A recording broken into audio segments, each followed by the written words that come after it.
지난달 경상수지가 39억 7천만 달러 흑자를 달성하며 15개월 연속 흑자를 기록했습니다. 내용을 살펴보면 정보통신기기, 화공품 등의 수출은 증가했으나 선박, 석유 제품 등은 감소했고 중국, 동남아 등에 대한 수출이 늘어난 반면 일본과 중남미 등은 줄어든 것으로 나타났습니다. 올해 상반기 신규 상장된 종목들의 최근 주가가 공모가 대비 평균 50% 이상 급등했습니다. 기업 가치가 높고 최근 코스닥에서 각광받는 업종에 속한 종목이어서 호응을 얻었다는 분석입니다. 외국계 기업에 대한 취업 선호도 조사 결과 구글 코리아가 근무 분위기와 조직 문화 등을 이유로 취업하고 싶은 기업 1위로 꼽혔습니다. 이어 유한 킴벌리, 애플 코리아, 나이키 스포츠, 스타벅스 코리아, 한국 3M 순으로 상위 기업에 올랐습니다. 전문직 경력직 공무원을 시간제 근로자로 신규 채용하는 방안이 이르면 내년부터 시행됩니다. 이에 따라 고급 인력이 시간제 근로자로 본격 유치되도록 4대 보험을 적용해주는 등 시간제와 정규직 근로자 간의 차별을 해소하는 방안도 함께 모색됩니다.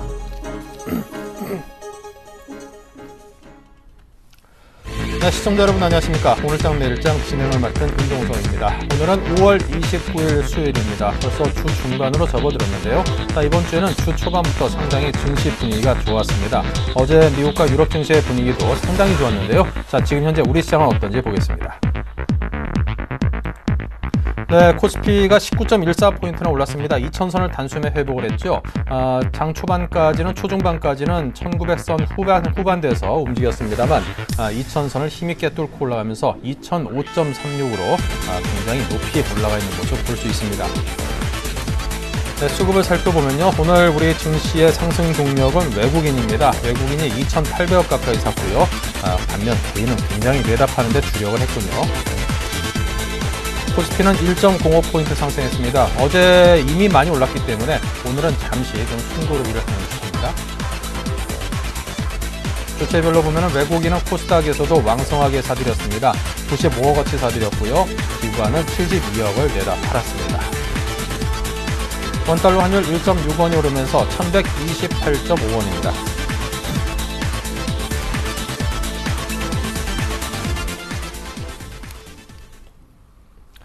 네, 자, 우리 시장이 오늘 상당히 큰 폭으로 상승했습니다. 특히 코스피의 상승세가 상당히 두텁습니다. 특히 어제 전일 미국에서 주택 지표라든가 여러 가지 지표들이 상당히 호조세를 나타내면서 이제 본격적으로 경기 자체가 좀 상승 국면에 놓이는 것 아닌가, 이런 기대감이 상당 부분 반영이 된 듯합니다.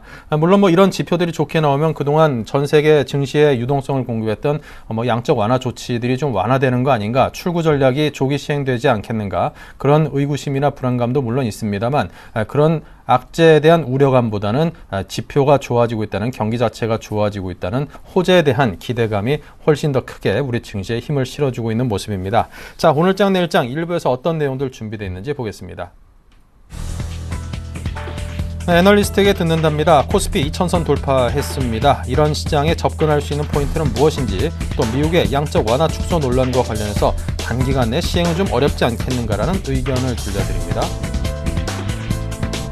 네, 다음은 종목 돌직구입니다. 코스피가 2020에서 30선 상단 박스권으로 움직일 것이라고 보여지고 그에 대한 대응 전략을 말했고요. 수급이 양호한 종목군 위주로 압축 매매에 주요하자라고 했습니다. 네, 다음은 테마톡톡입니다.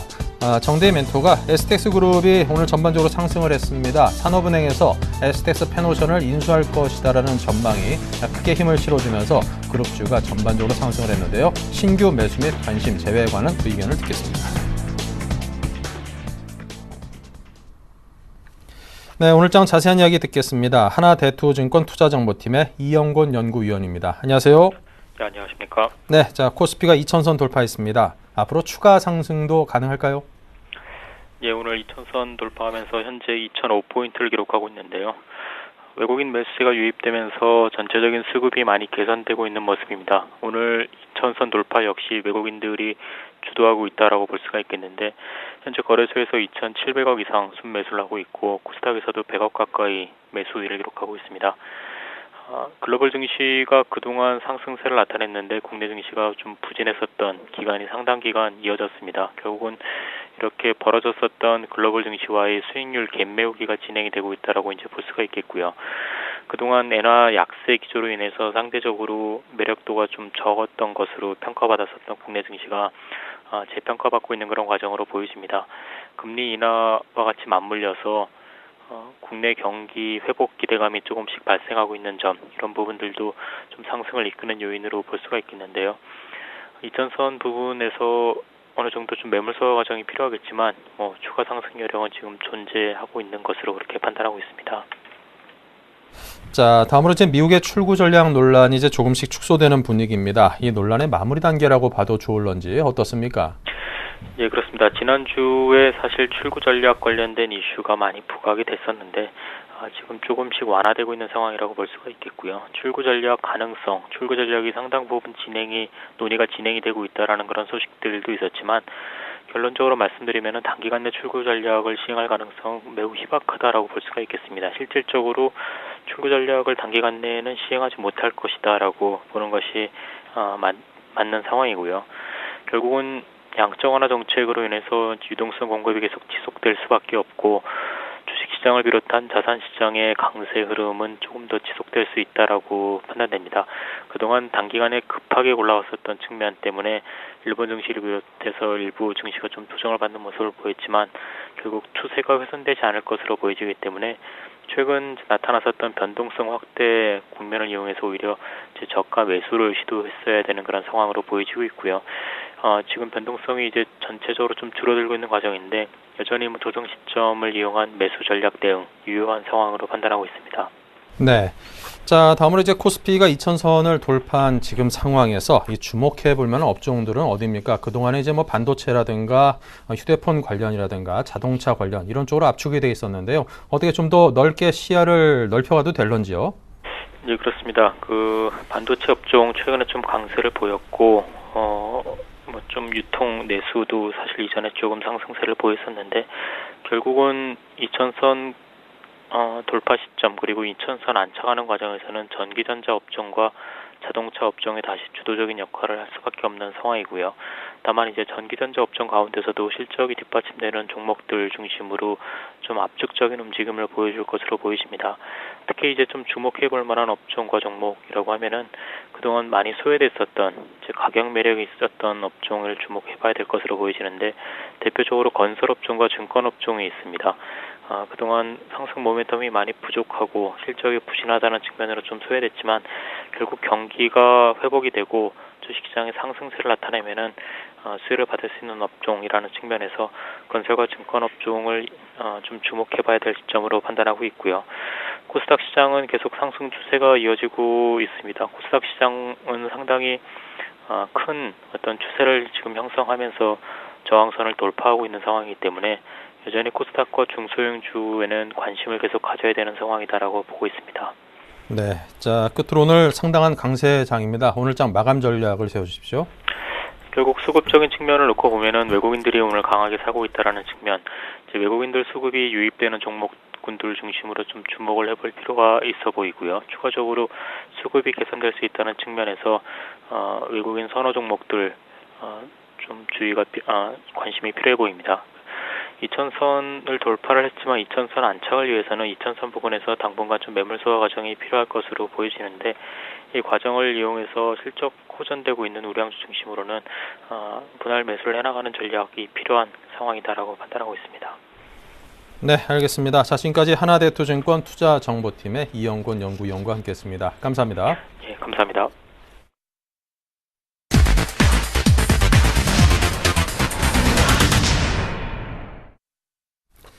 네, 아무래도 우리 개인 투자자들은 아무래도 좀 중장기로 주식을 끌고 가는 거에 대해서 상당히 좀 힘에 부처하고 좀 어려워하는 경우들이 꽤나 많이 있는 것 같습니다. 왜 그런지는 모르겠습니다만. 자, 그래서 우리 개인 투자자분들이 선호는 이 단기 투자를 위해서 투자 전략을 세워보는 코너를 또 마련을 했죠. 종목 돌직구 코너입니다. 샘플러스 정재훈 멘토 모셨습니다. 어서 오십시오. 안녕하십니까. 네. 자, 먼저 오늘 장의 흐름이 상당히 좋습니다. 꿈에 그리던 2000선을 밟아가지고 기분이 속이 후련한 느낌이 드는데요. 자, 오늘 장에 일단 마감 전략부터 세워볼까요? 예, 일단 지수가 2,000포인트를 넘어섰습니다. 우선적으로 좀 체크를 해봐야 될 부분들은요, 외국인들의 매수세가 좀 강하게 나타나고 있다라는 부분들의 포인트를 맞추시는 게 좋을 것 같습니다. 여전히 그 중심에는 삼성전자가 있다라고 좀 보시는 게 좋을 것 같습니다. 151만 원을 넘어서고 있는 그런 모습들인데요.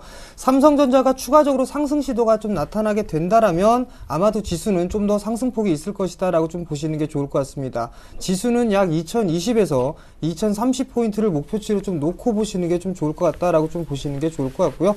삼성전자 위주로 좀 보고 대응을 해 나간다라고 좀 보시면 지수 전략에서는 적절할 것이다라고 좀 보시는 게 좋을 것 같습니다. 네, 삼성전자 위주로. 자, 그렇다면 이어서 이번 주 단기적으로 수익이 기대되는 종목들은 어떤 것이 있습니까? 예, 우선적으로 최근에 종목군들이 탄력적으로 많이 움직이는 종목군들의 공통점을 좀 보게 된다면은요, 일단 턴어라운드가 되고 있는 그런 종목군들의 탄력이 상당히 좀 강하다라고 좀 보시는 게 좋을 것 같습니다. 2012년도에 실적이 좀 안 좋았다가 2013년도에서부터 상승을 해줄 수 있는 그런 종목군들이 상당히 좀 많이 나타나고 있는데요. 뭐 대표적인 예를 들어본다게 되면 뭐 쿠르셜텍이라는 종목군들도 올해 턴어라운드가 좀 예상되고 있고요. 그 다음에 리온쿠첸이라든가 이런 종목군들도 중국 시장의 성장 기대감이 좀 갖춰지고 있는 그런 종목군들입니다. 이런 종목군들의 특징이 바로 턴어라운드다라고 좀 보시는 게 좋을 것 같습니다. 여전히 일단 제가 말씀을 좀 드리고 일단 오늘 금요일 제안을 해드리고 싶은 그런 종목은 바로 이제 IT 섹터도 아닙니다. 일단 제가 준비한 종목군들은 현대 BNG 스틸이라는 기업입니다. 우선적으로 이 스테인리스 냉형 강판을 좀 만든다라고 좀 보셔도 좋을 것 같습니다. 근데 여기에서 좀 체크를 해봐야 될 부분들은요, 여전히 이 실적적인 측면에서 상당히 좀 개선이 되고 있다라는 부분들입니다. 잠시 좀 화면을 좀 보면서 말씀을 좀 드리도록 하겠는데요. 지금 현재 화면이 좀 작아서 보이지는 않으실 겁니다. HTS의 뭐 분석 부분들을 좀 실적 부분들을 보게 된다면은요, 2012년도 4분기에 영업이익이 약 85억 정도 나타났었습니다. 과거에 좀 돌이켜보게 되면 2011년도 12월 달에는 6억 원의 영업이익이 달성이 됐었거든요. 지금 현재 5분기째만 보더라도 영업이익 추이가 최고치를 좀 기록하고 있다라는 부분들의 포인트를 좀 맞춰도 좋을 것 같습니다. 그뿐만이 아니라 지금 파워포인트를 좀 보면서 말씀을 좀 드리도록 하겠는데요. 현재 BNG 스틸의 매출 추이를 좀 보시게 된다면 점차적으로 좀 매출이 증가가 되는 그런 모습들이 나타나고 있다가 점차적으로 좀 줄어들고 있는 그런 모습들이 나타나고 있습니다. 어느 정도 바닥은 형성해 주고 난 이후에 다시 또 상승할 것이다. 매출의 증가는 될 것이다라고 좀 예상을 하고 있는데요. 그 부분들은 자동차 쪽의 판매량이 증가가 되고 있다라는 부분들의 수혜를 좀 받을 수 있을 것이다라고 예상이 되기 때문입니다. 그 부분들 때문에 매출뿐만이 아니라 실적도 다 상당히 그 개선폭이 클 것이다라고 좀 보시면 좋을 것 같고요. 다음 화면을 좀 보시게 된다면 영업이익과 영업이익률의 추이입니다. 지금 현재 영업이익과 영업이익 추이가 상당히 좀 바닥을 다지고 있는 그런 모습들이거든요. 이러한 모습들 속에서 이제 바닥을 다지고 실적이 개선되는 폭이 나타날 수가 있다라는 부분들은 추가적인 주가가 상승할 수 있다라는 부분들로 포인트를 좀 맞추셔도 좋을 것 같습니다. 그 다른 근거를 보시게 된다면 지금 현재 시장 점유율 추이를 보시게 된다면 2010년도부터 크게 증가가 되지는 않았지만 지금 현재 당사의 시장 점유율은 점차적으로 증가가 되고 있다라는 부분들입니다. 큰 그 추이는 아니지만 어느 정도 유지가 되고 있다라는 부분들, 늘려 나가고 있다라는 부분들에 포인트를 맞춰보셔도 좋을 것 같고요. 마지막 부분들을 좀 살펴보게 된다면 지금 현재 동사 같은 경우는 그 공장 가동률이 95% 이상 차지하고 있는 그런 사항들입니다. 지금 다른 섹터들 보게 된다면 공장 가동률이 70% 미만으로 떨어져 있는 그런 기업들이 상당히 많은 반면에 현대 BNG 스틸 같은 경우라면 90% 이상 넘어서고 있는 그런 모습들이 나타나고 있다. 거의 풀가동이다라는 부분들을 포인트를 좀 보게 된다면 이 실적은 좋을 것이다라고 좀 예상이 되고요. 거기에 따라서 주가도 충분히 상승을 할 수 있을 것이다라는 부분들의 포인트를 맞추시는 게 좋을 것 같습니다. 자, 우선 수급적인 부분들을 좀 보면서 말씀을 좀 드리도록 하겠는데요. 현대 BNG 스틸의 단기적인 수급입니다. 최근에 뭐 5월 초부터 연기금 쪽뿐만 아니라 기관 쪽에서 매수가 유입이 됐었고요. 중순으로 넘어오면서 외국인과 기관 함께 매수를 해주는 그런 모습들이 나타났다가 5월 중하순이 넘어가면서 외국인들이 좀 일부 매도를 해주는 그런 모습들이 나타났습니다. 이러한 모습들이 나타나면서 주가가 현재 횡보를 하고 있다라고 좀 보시는 게 좋을 것 같고요. 긴 흐름들을 좀 보게 된다면 빨간색 선의 기관의 보유 수량입니다. 검정색 선은 외국인들의 보유 수량이고요. 기관 쪽에서의 공격적인 매수를 유지를 해주고 있는 그런 상들이고, 현재 외국인과 기관 쪽에서 매도를 해주고 있는 그런 상들이지만 박스권역에서 밀리지 않고 버티고 있다라는 부분들, 빠질 자리에서 빠지지 않는다면 주가는 상승할 수 있다라는 부분들의 포인트를 맞추셨으면 좋을 것 같습니다. 자, 일단 기술적인 흐름들을 좀 보면은요, 일봉 차트를 좀 보시면 바닥권역에서 이제 탈피를 해주고 있는 그런 모습들, 그리고 정배열권역으로 전환이 되고 있다라는 부분들이 포인트고요. 월봉 차트를 좀 보시게 된다면 이제 20개월 선을 넘어서면서 상승 시도가 전환이 됐다라고 좀 보시는 게 좋을 것 같습니다. 여전히 그 저항대로 작용할 수 있는 부분들은 다 탈피가 돼 있는 그런 모습들이기 때문에 추가적인 상승 시도가 가능하다라고 보시면 좋을 것 같습니다. 가격적인 전략을 좀 말씀을 좀 드리도록 하겠습니다. 지금 현재 14,800원대에 좀 거래가 되고 있는 그런 상들입니다. 현재가부터 14,300원 정도대까지는 충분히 분할 매수 포인트로 좀 잡아도 좋다라고 좀 말씀을 드리도록 하겠습니다. 목표가는 1차와 2차로 좀 나눠서 말씀을 좀 드리도록 하겠습니다. 우선적으로 1차 목표가는 17,000원을 좀 제시를 해드리겠고요. 2차 목표가는 2만원으로 좀 설정을 해드리도록 하겠는데요.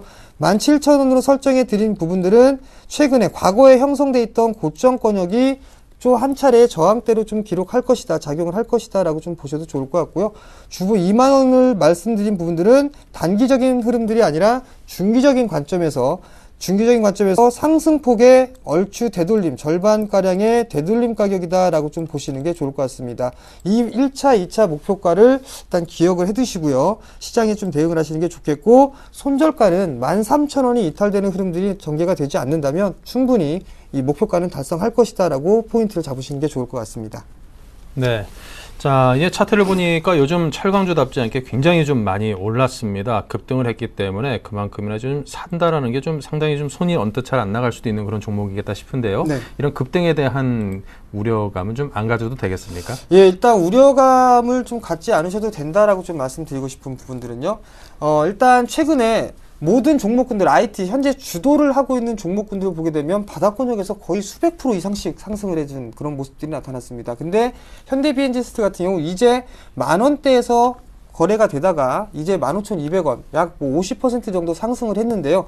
거래량이 좀 증가가 되면서 상승을 했습니다. 그리고 조정을 받을 때는 거래량이 감소가 되고 있는 부분들인데요. 실적에 대한 개선 기대감, 이 부분들이 작용을 한다면 충분히 이 자리대에서 매수가 가능하다라고 좀 보셔도 좋을 것 같고요.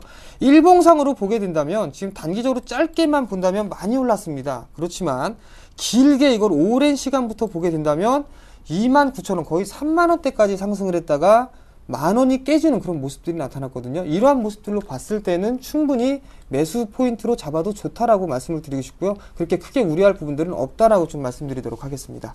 네, 크게 우려할 바는 없다. 자, 근데 이제 전체 시장에 대한 질문 하나만 좀 드려보겠습니다. 네. 일단 2,000선을 좀 넘어섰습니다. 그런데 아직까지도 이제 시장을 좀 둘러싼 불안한 그런 악재들이 상존한 상황에서 2,000 밟았다고 해서 혹시라도 내일부터 좀 강하게 좀 이렇게 조정장이 오지 않을까 해가지고 오늘 안에 좀 이렇게 마무리 짓고 현금 들고 가고 싶어 하시는 분들도 계실 것 같습니다. 괜히 불안해가지고 그런 분들께는 어떤 의견을 주시겠습니까? 일단 시장은 좀 더 상승을 할 수 있다라고 좀 보시는 게 좋을 것 같습니다. 그 이유 포인트를 좀 잡아보게 된다면요, 삼성전자가 상당히 좀 억누르는 그런 모습들이 나타났었습니다. 또 한 부분들은 수급적인 부분들을 좀 놓고 볼 수가 있는데요. 최근에 이 외국인 쪽에서 강하게 매수를 해주는 그런 부분들이 없었습니다. 그리고 프로그램 또한 마찬가지로 매수에 유입이 되고 있는 그런 상황들이고요. 기술적인 흐름상을 좀 놓고 보게 된다면 선물을 좀 놓고 말씀을 드리도록 하겠는데요. 바닥을 다지고 난 이후에 한 차례 상승을 했습니다. 어느 정도 일정 기간에 눌림목을 준 이후에 재차 상승을 하는데 고점을 넘어가는 그런 모습들이 나타나게 된다면 기술적인 분석상 이 상승폭만큼 상승을 해주는 그런 모습들이 나타납니다. 그렇게 된다면 약 263.5포인트 정도까지는 상승을 할 수 있다라고 좀 보셔도 좋을 것 같거든요. 그렇다면 다시 좀 지수를 좀 보면서 말씀을 좀 드리면은요, 지금 현재 2007포인트입니다. 어느 정도 많이 올라와 있는 그런 상황들이에요. 지금 현재 저점을 다지고 한 차례 상승한 이후에 눌림을 주고 다시 간다면 이 자리대를 그대로 갖다 붙여보게 된다면 지수대가 약 2020에서 2030포인트가 나타나거든요. 지금 당장 추격 매수를 할 필요성은 없다라고 좀 말씀을 드리고 싶습니다. 어느 정도 충분히 눌림을 주는 구간들에서 매수를 하는 게 좋다라고 좀 말씀을 드리고 싶고요. 지금 현재 구간에서는 양봉 매수보다는 음봉 매수로 대응을 하는 게 좋겠다라고 좀 말씀을 드리도록 하겠습니다.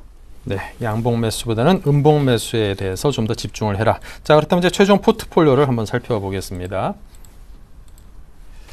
네, 오늘 이제 추천해주신 현대 BNG 스틸이 있습니다. 비중은 15%를 제한을 해주셨고요. 현금 85%가 아직 넉넉하게 남아 있습니다. 매수가 14,300원 부근에서 1차 목표가 15,500원, 그리고 2차 목표가 2만 원을 잡아주셨습니다. 자, 신규로 편입이 됐으니까요. 앞으로 이 종목에 대해서 좀 2차 목표가까지 무난하게 잘 좀 올라가 주기를 기대를 해보겠습니다. 네, 자, 지금까지 종목 돌직구 정재훈 멘토와 함께 했습니다. 오늘 말씀 감사합니다.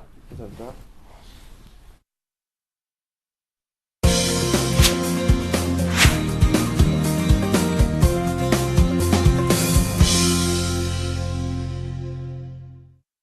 네, 계속해서 알바트로스 투자자문의 신승용 대표와 함께 현 시장의 이슈와 또 그에 따른 전략을 들어보겠습니다. 안녕하십니까? 네, 안녕하십니까? 네, 자, 오늘 장이 아주 좋습니다. 지금 2007선까지 올라섰는데요. 자, 현 시장에서 어떤 부분들에 관심을 둬야겠습니까? 일단 코스닥에 대한 가격 부담 논란 이 부분을 먼저 좀 생각을 해봐야 될 것 같고요. 그 부분에 대한 결론은 결국은 차별화 그리고 이제 그 슬림화가 진행될 가능성이 있다라는 것. 여기서 그 코스닥 시장이 결코 멎는다라는 말씀은 절대 아니고요. 차별화 양상이 좀 진행될 가능성이 있다라는 것. 이 생각 좀 해보셔야 되겠습니다. 그 두 번째는 코스피 시장에 오늘 강세 나타나고 있는데. 가장 큰 특징을 먼저 좀 짚어봐야 되겠습니다. 코스피 시장 오늘 모든 업종이 다 상승하는 것이 절대 아닙니다. IT와 자동차, 특히나 선진 시장의 어떤 선진 경제에 그 의존도가 높은 업종을 중심으로 해서 오늘 상승이 일어나고 있다라는 부분 꼭 좀 명심을 하셔야 되겠습니다. 그리고 마지막 세 번째입니다. 중국에 대한 경기 불안 계속되고 있습니다. 이런 상황들이 지속이 된다면 일단 경기 민감주는 계속적인 제한적인 반등밖에 나올 가능성이 없다라는 것. 따라서 경기 민감주 다소간은 좀 멀리할 필요가 있겠다. 다시 한번 강조드리고 싶습니다. 네, 자, 그럼 이제 또 하나하나 들어보겠습니다. 먼저 코스닥에 대한 이야기인데요. 최근 5년 내 최고치를 돌파하면서 이 고점에 대한 논란은 여전히 뜨겁습니다. 자, 앞으로 향후 어떤 흐름을 연출할지 또 고점 논란이 일고 있는 지금 시장에서 코스닥의 접근은 어떤 식으로 해야 할런지 조언을 주십시오. 예, 일단 코스닥에 대한 가격 부담 논쟁 지금 가속화가 되고 있습니다. 계속되는 어떤 그 가격에 대한 부담 부분, 이런 부분들이 시장의 어떤 그 종목별로 어떤 엇갈리는 행보 분명히 나타날 수밖에 없는데요. 여기서 좀 우리가 정부에 기대할 만한 부분, 정부 정책의 구체화를 좀 기대해 볼 만하겠다. 그 구체화가 계속해서 한 가지, 두 가지씩 펼쳐지게 되면서 결국 코스닥 시장은 계속 될 수밖에 없는 그런 시장이다라는 것. 어쩌면 지금 현재 585포인트를 넘어서 587포인트 근접하고 있는 그런 수준에 나타나고 있습니다. 이 부분 600선을 돌파할 가능성도 분명히 있다라는 것 꼭 좀 생각을 해 두셔야 되겠습니다. 그리고 올 연초부터 계속되고 있는 외국인들의 코스닥 매수세 부분, 이 부분이 단기간에 그칠 부분은 분명히 아니다라는 것 생각을 하시고요. 수급 면에서도 코스닥 시장 여전히 유효한 시장이다라는 것. 그렇다면 이제 그 문제는 어떤 그 선별 작업이 중요한 상황이 아닐까 생각이 됩니다. 너도 나도 다 가는 그런 코스닥 시장이 절대 아니고요. 선별적인 어떤 그 차별화 양상이 더욱더 가속화될 부분이 분명히 있다라는 것. 따라서 지금 이제 시장 내에서 나타나고 있는 기대감만에 의해서만 주가의 상승은 이제는 좀 멀리 하셔야 되겠습니다. 이제는 실적 중심으로 특히나 2분기도 이제는 6월 한 달 남아놓고 있는 그런 상황입니다. 이제는 그 2분기 실적 분명히 이제 한 가지 두 가지씩 챙겨 나가셔야 되겠죠. 2분기 실적의 성장성이 분명히 담보되어 있는 종목 중심으로 차별화 양상 분명히 생각을 하시고 접근 계속해 나가셔야 되겠습니다. 네. 자, 그럼 미국의 양적 완화 축소에 대한 논란과 함께 일본 증시는 또 급락하는 등이 선진국 증시가 상당한 혼조세입니다. 자, 그런데 이제 우리 국내 시장에는 외국인들이 그동안 떠난 듯 하더니 다시금 돌아오고 있는 모습도 보여지는데요. 자, 이대로라면 선진국 쏠림 현상이 어느 정도 해소될 수 있지 않겠는가 이런 기대감이 있습니다. 어떻게 내다보시는지요? 예, 우리 그 임동석 약관 말씀하신 그대로입니다. 지금 선진국 쏠림 현상 둔화될 가능성 매우 높아지고 있습니다. 지금 5월 시장 마무리 국면에서 6월 시장 시장 큰 이벤트 이제 그 남아 있죠. 6월 시장 이번에 그 MSCI 선진 지수 편입이라는 어떤 거 5번째 도전이 되겠는데요. 6월 시장에는 한번 기대해 볼 만하다. 따라서 지금 이제 뱅가드 물량 역시 6월 정도가 되면 거의 뭐 해소가 되는 그런 국면에 들어가 있고, 그렇다면 이제 6월 시장으로 접어가는 그런 국면에서는 외국인의 매도세는 둔화될 것이고, 점진적인 아직까지는 그렇게 강력한 모습은 나타나고는 있지 않습니다만 외국인의 어떤 그 추세 변화 부분 분명히 기대해 볼 만하다. 하지만 아직까지 공격적인 외국인의 매수세는 분명히 아닙니다. 그렇다면 선별적으로 코스피 시장에서 선별적인 그 업종의 투자가 분명히 나타날 텐데요. 외국인들이 선호하는 업종, 외국인들이 선호하는 투자 방식을 미리 읽으시고 이에 대한 대응 전략을 마련해 나가셔야 되겠습니다. 이 부분은 어떤 부분이냐면요. 외국인들 일단은 시가총액 대형주 중심으로 우리 시장을 먼저 1단계에서 살 것입니다. 그리고 2단계가 결국은 그들이 선호하는 업종 중심으로, 그리고 우리 시장이 상대적으로 다른 시장 대비해서 업종별로 좀 강력한 어떤 그 경쟁력을 가지고 있는 업종을 분명히 택할 텐데요. 대표적인 업종이 결국은 IT와 자동차일 수밖에 없다라는 것. 아직까지는 그 경기 상황, 선진 시장과 이머징 국가의 시장 상황 좀 살펴본다면 선진 시장에 많이 쏠려 있는 업종은 뭐니 해도 IT와 자동차가 분명할 것이고요. 이머징 국가의 경제 상황에 많이 맞물린 부분이 화학과 그리고 소재 등 어떤 그 철강 등 소재 업종 그리고 경기 민감주에 국한될 가능성이 많이 높습니다. 따라서 당분간은 선진 경기에 의존도가 큰 업종 중심으로 외국인들의 우선순위가 정해질 가능성이 있을 테니까요. 그쪽 중심의 대응이 오히려 좀 바람직해 보이고요. 이 뒤를 잇는 것이 결국은 금융주가 될 가능성이 높습니다. 따라서 IT와 자동차 먼저 대응을 하시고, 그리고 나서 금융주 대응하시고, 소재주를 비롯한 경기 민감주 최후선으로 밀려놓고 대응하시는 것이 좋겠다 말씀드려봅니다. 네.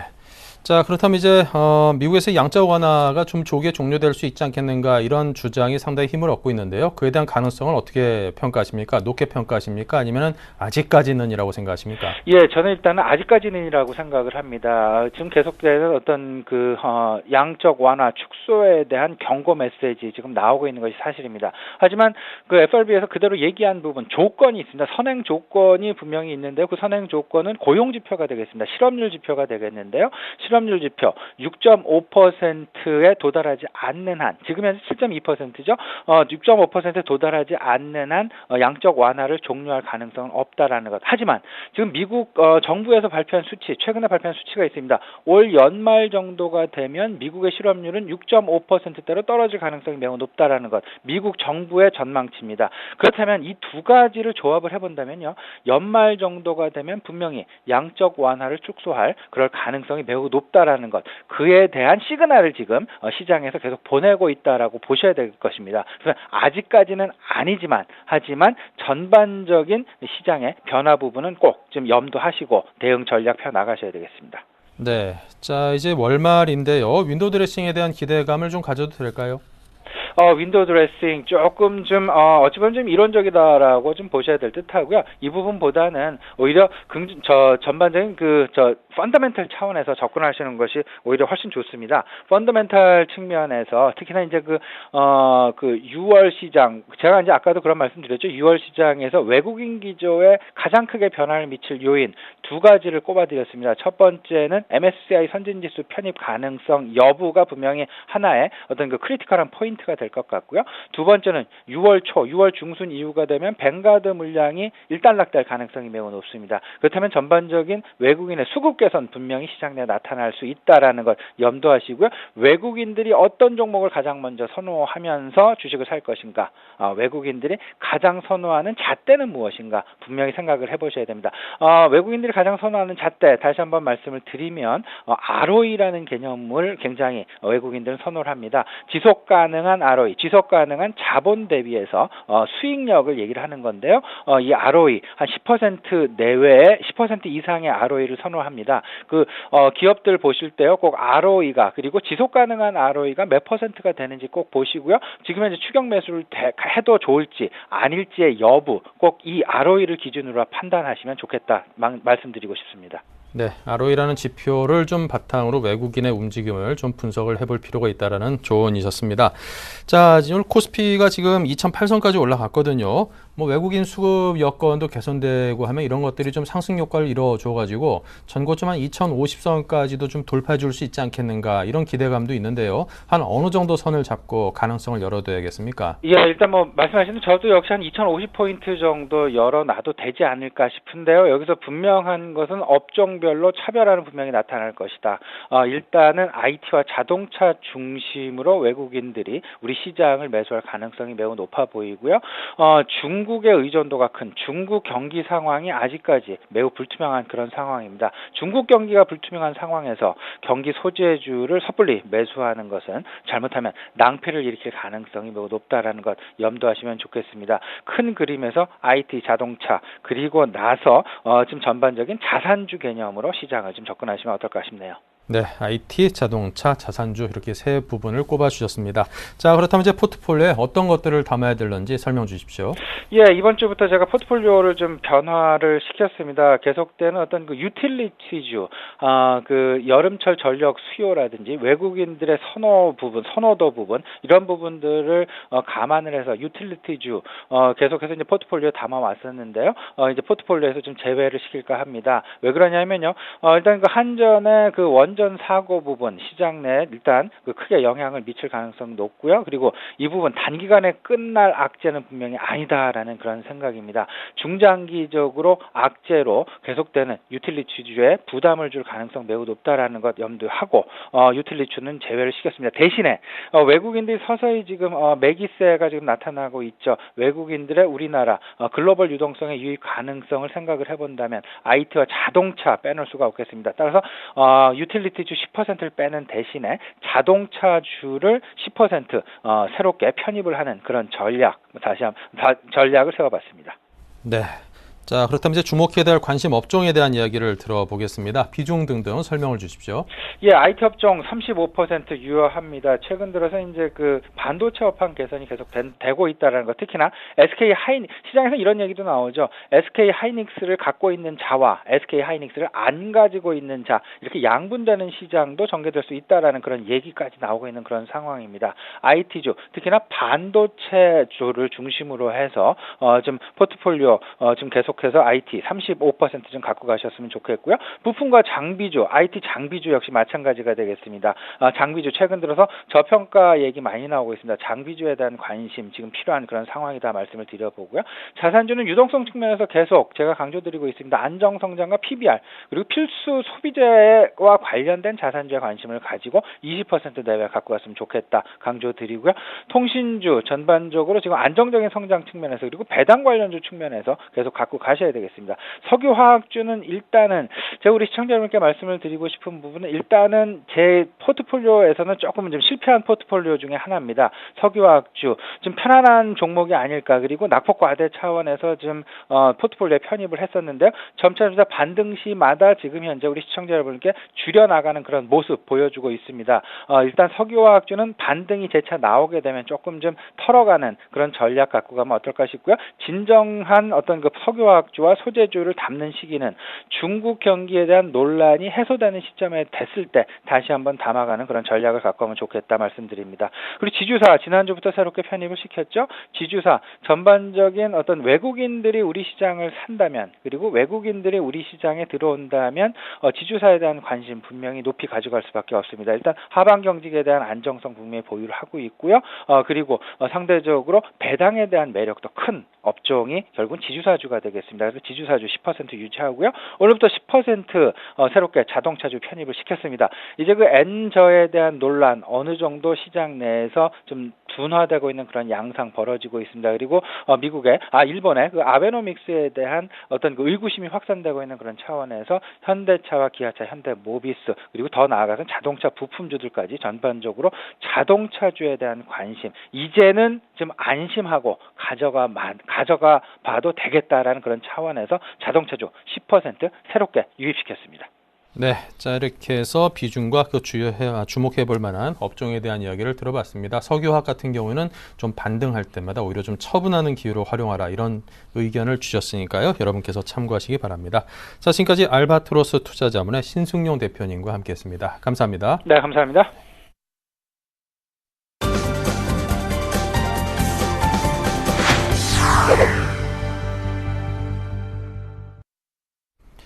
네, 계속해서 그날그날 가장 큰 반응을 일으켰던 테마주에 대해서 알아보는 시간입니다. 테마 톡톡인데요.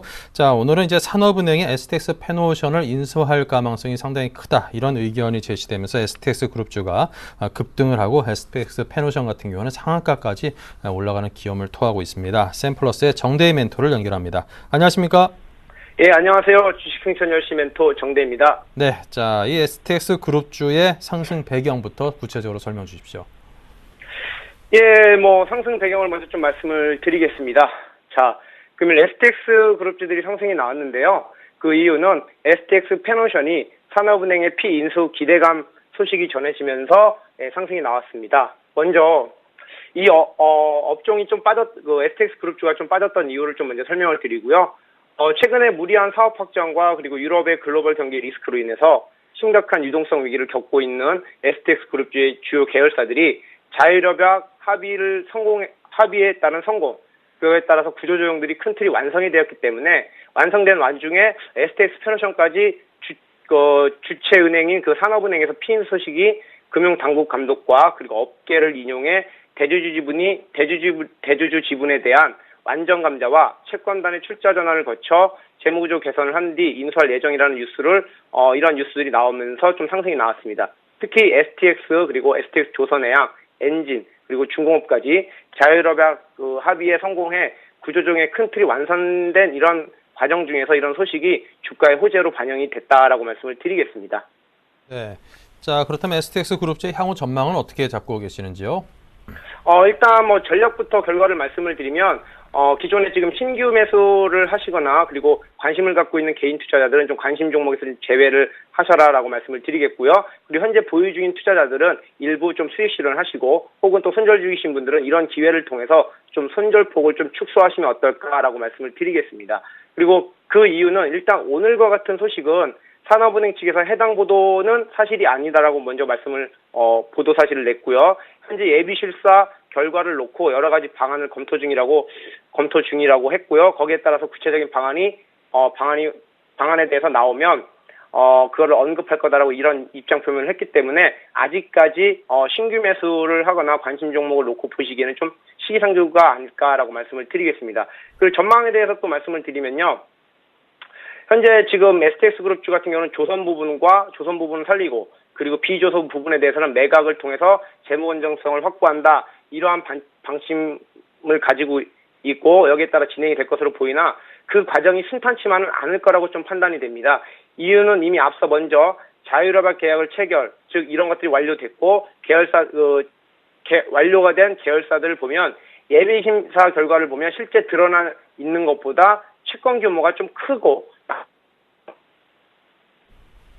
많다라는 거죠. 그리고 현재 실사를 통해서 문제점이 부각이 되면 채권단이 기업의 강도 높은 인력 감축과 구조 조정을 요구할 수 있다. 그래서 난항을 겪을 이러한 것들이 난항을 겪게 되게끔 만들 수 있다라고 판단이 되고요. 또한 최근 체결 협약을 완료된 STX 조선해양 같은 경우는 협약 체결 후 채권단이 지불한 6천억 원이 회사채 상환과 밀린 자금 대금 지불로 인해서 채 한 달도 지나지 않았는데 추가 채권 4천억을 또 요구했다는 겁니다. 이러한 것들이 아무래도 채권단에 좀 불편하게 만들었다라고 말씀을 드리겠고요. 그리고 예비 실사 결과 그건 알려진 것보다 부실이 많은 것으로 드러나며 산업은행 내부에서도 인수 여부를 놓고 논란이 일고 있습니다. 자칫 현재 진행 중이며 자율협약 또한 실사 과정에 더 큰 부실이 드러나면 협약이 중단될 수 있기 때문에 STX 에너지 경영권도 마찬가지입니다. 이 경영권을 두고 지금 일본의 금융회사인 오릭스와 갈등이 심화되고 있는 점을 보면 구조조정 자체는 단기간에 해결되지 않을 거다라고 말씀을 드리겠고요. 한편 또 지난해 은행들의 실적이 악화되고 있는 이 부분도 좀 유심히 지켜보셔야 됩니다. 한국은행이 금리를 인하하면서 경영상의 어려움이 가중되고 있고 또 채권단의 부담이 커졌다. 이거는 바로 다른 은행권 쪽으로도 또 불똥을 튈 수 있기 때문에 이러한 문제를 봤을 때 아직까지는 시기상조다라고 말씀을 드리겠습니다. 그래서 어느 정도 시간이 좀 걸리지 않을까. STX 그룹의 회상에 대한 어느 정도 시간이 좀 필요하다라고 말씀을 드리겠습니다. 네.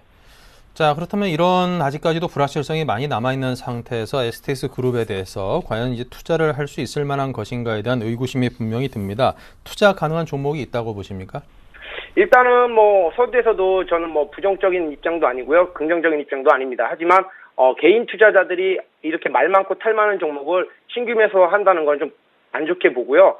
일단은 추천 종목은 그래서 없습니다. 없고, 제가 대응법을 좀 하나 말씀을 드리겠습니다. 종목들을 하나하나씩 좀 살펴보면서요. 일단 가장 STX라든가 STX 엔진, 그리고 페노션, STX 조선해양을 보면 차트가 비슷하게 나오는 모습들이 나옵니다. 그래서 일단 대응을 하실 때는, 손실이든 수익이든 간에 일단 가장 최근의 저점인 저점을 좀 대응을 해주시고요. 각각별로 좀 목표가를 한번 제시해 드린다면, 먼저 STX, 그룹주, 그러니까 지주사부터 좀 보시면요. 목표가를 좀 짧게 한 3,000원 정도까지만 보시고, 이것도 마찬가지로 가장 최근의 최저점인 2,215원 정도로, 대응을 해주시면 될 것 같고요. 그리고 STX 엔진 같은 경우도 마찬가지로 가장 마지노선이라고 볼 수 있는 구간은, 가장 최근의 저점인 4,055원, 그리고 목표가는 약 5,500원 정도가 가장 적당하지 않을까라고 말씀을 드리겠고요. 자, 다음에 또 STX 페노션은 금일 상한가에 진입이 돼 있는 상태인데요. 요거 같은 경우도 마찬가지로, 가장 최저점을 좀, 가장 마지노선으로 좀 두고 대응을 하시고요. 그리고 목표가는 한 3,500원 정도를 제가 잡아드리겠습니다. 그래서 다음은 STX 조선해양인데요. 요 조선해양도 마찬가지로 다른 그룹주와 계열사주와 마찬가지로 가장 최저점이 3,210원 정도를 가장 마지노선으로 좀 보시고, 목표가는 5,000원 정도로 제가 제시해 드리도록 하겠습니다. 요 정도 구간으로 좀 대응을 하시면 아무래도 큰 손실폭이 없는 상태에서 향후 그룹주에 그 관련된 이슈가 나올 때마다 충분히 개인 투자자들이 대응할 수 있지 않을까라고 판단이 듭니다. 네, 알겠습니다. 자, 이렇게 해서 STX 그룹주에 대한 투자 관점에 대해서도 여러분께 설명을 드렸습니다. 혹시 관심이 있으신 분들께서는 지금 드린 말씀을 잘 새기신 후에 투자를 하시기 바랍니다. 지금까지 샘플러스의 정대희 멘토와 함께했습니다. 감사합니다. 예, 수고하셨습니다. 네.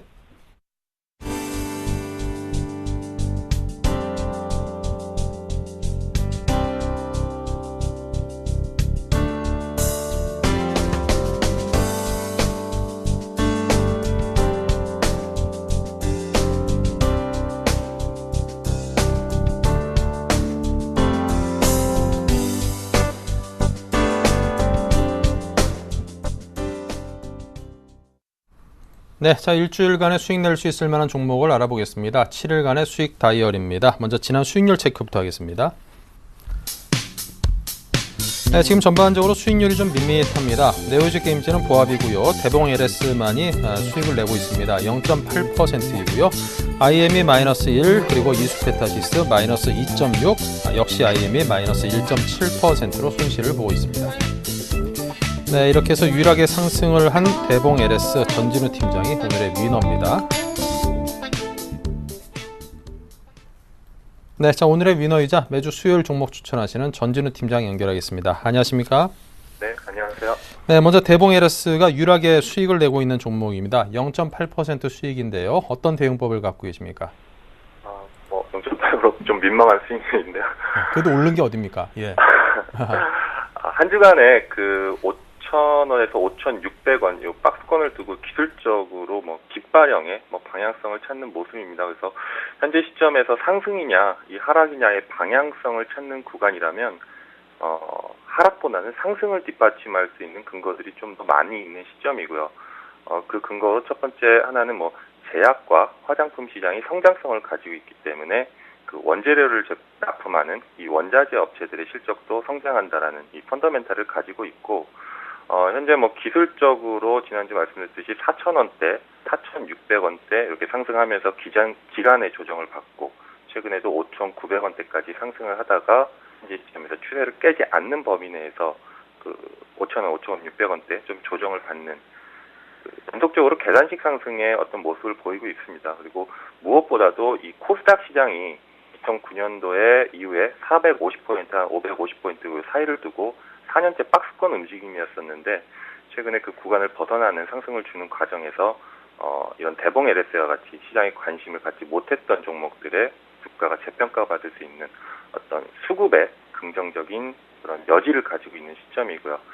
전체적인 시장도 종목들도 좀 힘들게 올라온 만큼 쉽게 무너질 모습도 아니기 때문에 지난주에 한 주간의 목표가로 전고점 하단에 5,850원을 목표가로 말씀을 드렸지만은, 최근에 시장의 긍정적인 수급과 그다음에 종목의 어떤 성장성을 기대를 하고 아까 말씀드린 계단식 상승의 연장선에서 정고점을 넘는 추가적인 상승을 바랄 수 있는 종목으로 보유 의견, 현재 시점에서 보유 의견 말씀을 드리겠습니다.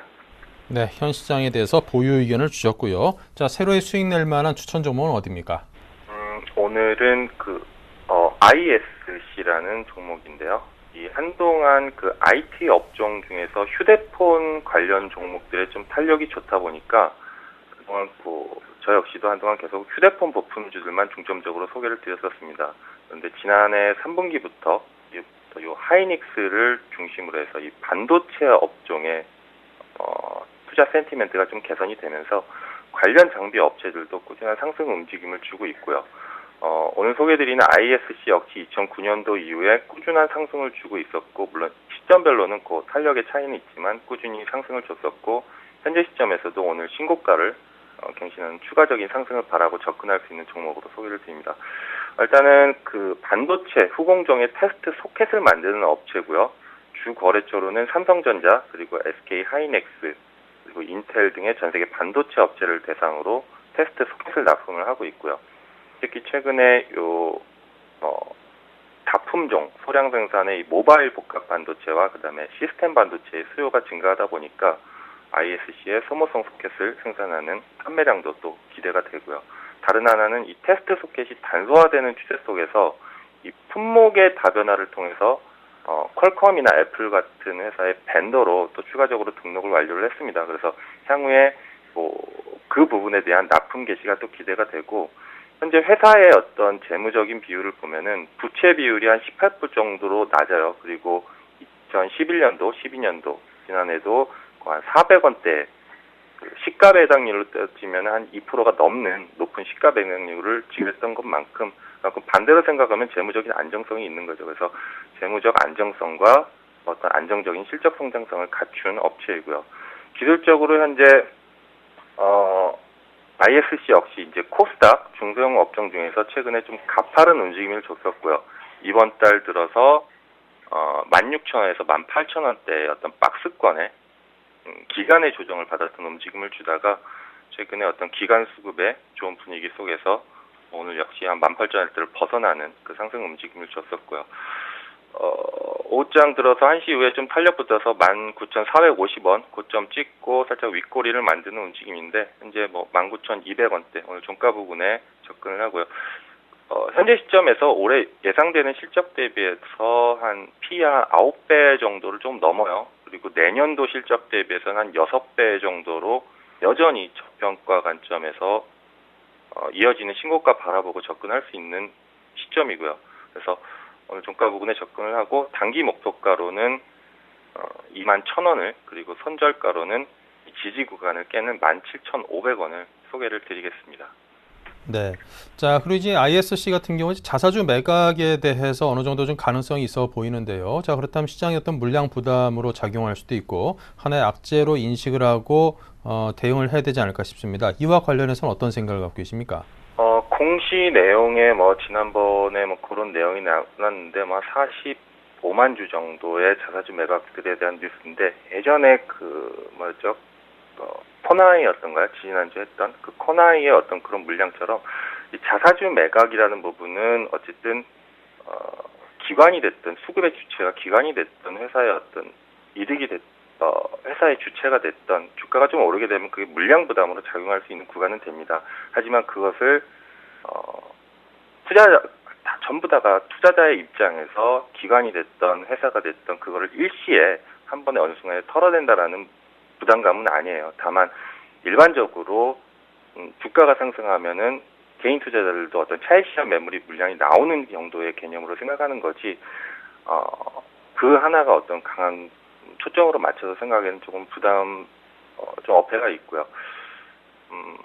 그렇습니다. 그래서 이 ISC의 자사주 매각에 대한 뉴스 역시 5월 23일 날 나온 뉴스고, 이미 그런 부분들이 시장에서 같이 희석돼서 들어갔고, 그거보다도 아까 말씀드린 기본적으로는 회사가 가지고 있는 펀더멘털과 최근에 어떤 강한 수급, 앞으로의 실적에 대한 부분들이 더 중요하게 작용하는 시점이라는 거죠. 아까 좀 전에 말씀드린 대봉 LSA 같은 관점입니다. 네, 알겠습니다. 자, 이런 부분까지 꼼꼼히 잘 챙겨서 봐야겠습니다. 지금까지 아이러브스탁의 전진우 팀장이었습니다. 감사합니다. 네, 감사합니다.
네, 오늘 상당히 힘차게 상승하면서 2000선을 뚫어줬습니다. 지금 상승폭은 또 약간 좀 낮아진 분위기인데요. 자, 과연 어떤 마감을 할런지 잠시 후 2부에서 찾아뵙겠습니다.